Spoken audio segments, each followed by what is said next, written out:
ಅವ್ರು ಲೀಡ್ ಕೊಟ್ಟಿಲ್ಲ ಅಂದ್ರೆ ಮತ್ತು ಅವ್ರು ಬದಲಾವಣೆ ಆಗಬೇಕು, ಪಕ್ಷ ಸಂಘಟನೆ ಆಗಬೇಕು, ಪಕ್ಷ ಮತ್ತೆ 5 ವರ್ಷ ಅಧಿಕಾರಕ್ಕೆ ಬರ್ಬೇಕಂದ್ರೆ ಈಗಲೇ ನಾವು ಎಚ್ಚೆತ್ಕೋಬೇಕು. ಚುನಾವಣೆ ಮುಗಿದಿದೆ, ಮತ್ತೆ DCM ಮಾಡಬೇಕು ಸಮುದಾಯವಾರು ಅನ್ನೋಂಥ ಬೇಡಿಕೆ ಹೆಚ್ಚಾಗಿದೆ.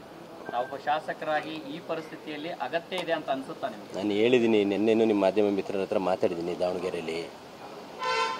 ಅದೇ ತಿರ್ಗಿ ವಾಪಸ್ ಅದನ್ನೇ ಮಾತಾಡೋದ್ರಿಂದ ಅರ್ಥ ಇಲ್ಲ. ನಾನು ಹಿರಿಯ ಸಚಿವರುಗಳು ಮಾತಾಡಿದ್ದಾರೆ, ಅದೀಗ ಅರ್ಥ ಇಲ್ಲ.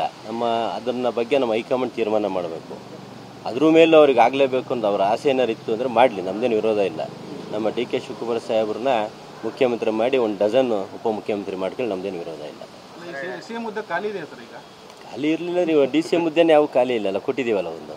ಸರ್ ಈಗ ಈ ಥರ ಎಲ್ಲ ಮಾತಾಡ್ತಿರಲ್ವಾ, ಶಾಸಕರೆಲ್ಲ ಬಾಯಿ ಮುಚ್ಕೊಂಡಿರ್ಬೇಕು ಅಂತ DCM ವಾರ್ನ್ ಮಾಡಿ. ಹಿರಿಯರು ನಮ್ಮ ಒಳ್ಳೇದು ಕೇಳಿರ್ತಾರೆ, ಅದು ನಾವೇ ತಪ್ಪು ತಿಳ್ಕೊಳ್ಳೋಣ.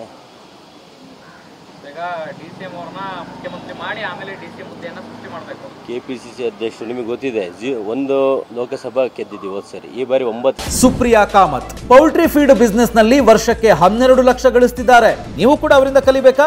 ಅವ್ರ ಜೊತೆ ವಿಡಿಯೋ ಕಾಲ್ ನಲ್ಲಿ ಮಾತಾಡಬೇಕಾ? ಈಗಲೇ ಫ್ರೀಡಮ್ ಆಪ್ ಡೌನ್ಲೋಡ್ ಮಾಡಿ. ಗೆದ್ದಿದ್ದೀವಿ, ಅವರ ಸಂಘಟನೆ, ಅವರ ಒಂದು ಶಕ್ತಿಯಿಂದ ನಾವು 9ರವರೆಗೆ ರೀಚ್ ಆಗಿದ್ದೀವಿ. ಆ ಒಂದು ಸಂಘಟನೆ ಇನ್ನೂ ಬೇಕಪ್ಪ ಪಾರ್ಟಿಗೆ ಅಂದರೆ ಅವ್ರು ಮುಖ್ಯಮಂತ್ರಿ ಮಾಡಿದ್ರೆ ಅನುಕೂಲ ಆಗ್ತದೆ. ಅವ್ರು ಮುಖ್ಯಮಂತ್ರಿ ಮಾಡಲಿ, 1 ಡಜನ್ ಉಪಮುಖ್ಯಮಂತ್ರಿ ಮಾಡಲಿ. ಮುಖ್ಯಮಂತ್ರಿ ಎಷ್ಟು ಒಂದು ರಾಜ್ಯಕ್ಕೆ ಒಬ್ಬರೇ ಮುಖ್ಯಮಂತ್ರಿ ಅಲ್ಲ. Thank you. ಅಷ್ಟೇ ಮಾಡಿದ್ದೀವಿ. ಕಳೆದ 5 ವರ್ಷ ನಾವು ಮುಖ್ಯಮಂತ್ರಿ ಸಿದ್ದರಾಮಯ್ಯ ಸಾಹೇಬ್ರನ್ನ ನೋಡಿದ್ದೀವಿ. ಕಳೆದ 1.5 ವರ್ಷದಿಂದನೂ ಅವರ ಇದ್ದಾರೆ. ನಾವು ಸಹ ಎಲ್ಲ ಶಾಸಕರು ಸಹಕಾರನೂ ಕೊಟ್ಟಿದ್ದೀವಿ.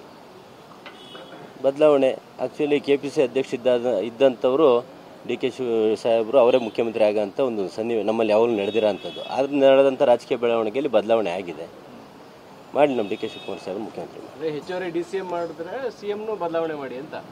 CMನ DK ಶಿವಕುಮಾರ್ ಸಾಹೇಬರು ಮಾಡಿ, ಅವರು 1 ಡಜನ್ ಉಪಮುಖ್ಯಮಂತ್ರಿ ಮಾಡಲಿ. Thank you. Okay sir.